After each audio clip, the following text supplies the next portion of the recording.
veces sentimos que estamos comiendo algo sano porque respeta el medio ambiente o porque el envase dice que está hecho de fruta y verdura y no necesariamente lo es. Así que para nuestro parece pero no es, hoy hablamos con Beatriz Robles, tecnóloga de alimentos y dietista y nutricionista. ¿Qué tal, Beatriz? Buenos días, Ana.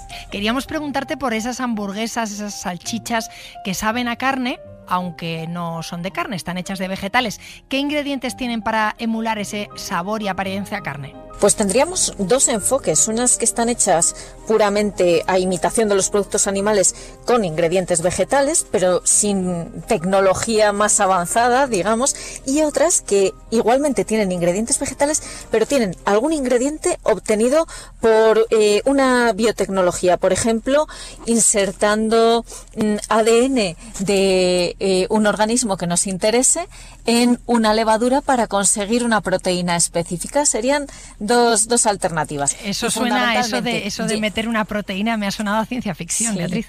Es que parece un poco de ciencia ficción.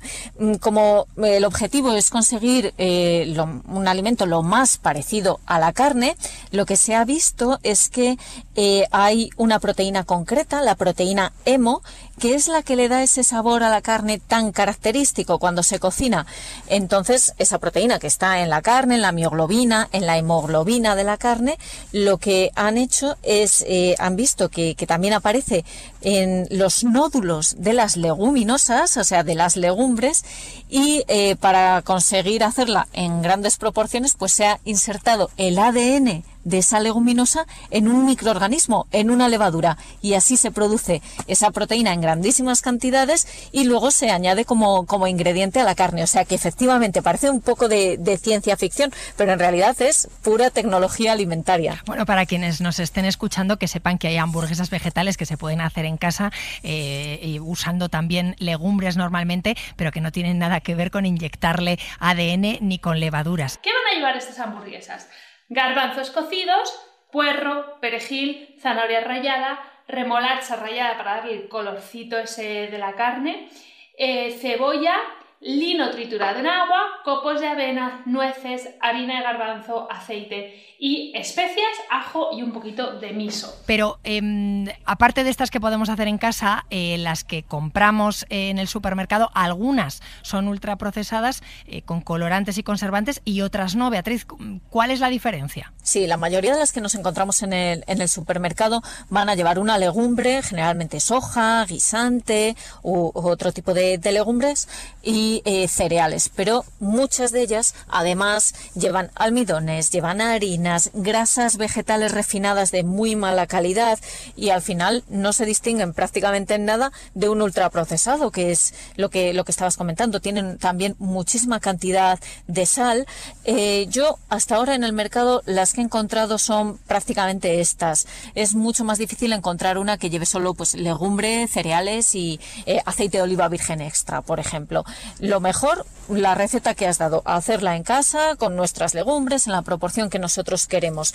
Pero si vamos al supermercado, sí que hay algunas que podemos adquirir y tenemos que fijarnos sobre todo en la cantidad y la fuente de proteínas, que tengan por lo menos un 15% de esa legumbre, que lo veremos en la lista de ingredientes, que esa legumbre que le da la proteína, pues por ejemplo 15% de guisantes, o vemos en la lista de ingredientes soja y entre paréntesis 16%. Esa sería mejor opción. También tenemos que fijarnos en la cantidad de sal. Algunas llegan a tener hasta 1,5 gramos de sal por cada 100 gramos. Esto es altísimo. Tendríamos que escoger las que tengan menos sal, unos 0,8 gramos de sal más o menos. Y muy importante, si la estamos escogiendo porque nuestra opción alimentaria es vegetariana estricta, tenemos que mirar bien todos los ingredientes porque algunas sí son aptas para ovolacto-vegetarianos porque contienen huevo y esas para un vegetariano estricto no serían adecuadas. Pero y de esos aditivos, hablabas de la sal, ¿no? Pero muchas veces cuando miramos las etiquetas pues nos cuesta entenderlas, ¿no?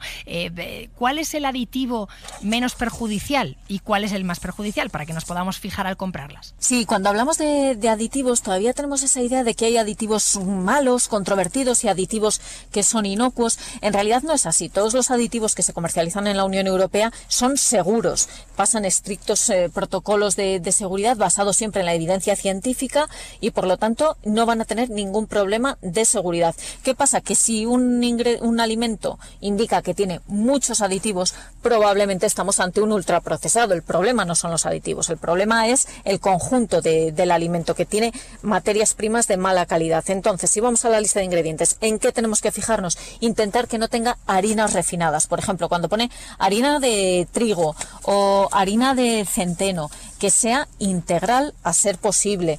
Si tiene aceites vegetales, que las va a tener, intentar buscar una que tenga aceite vegetal virgen o aceite vegetal virgen extra.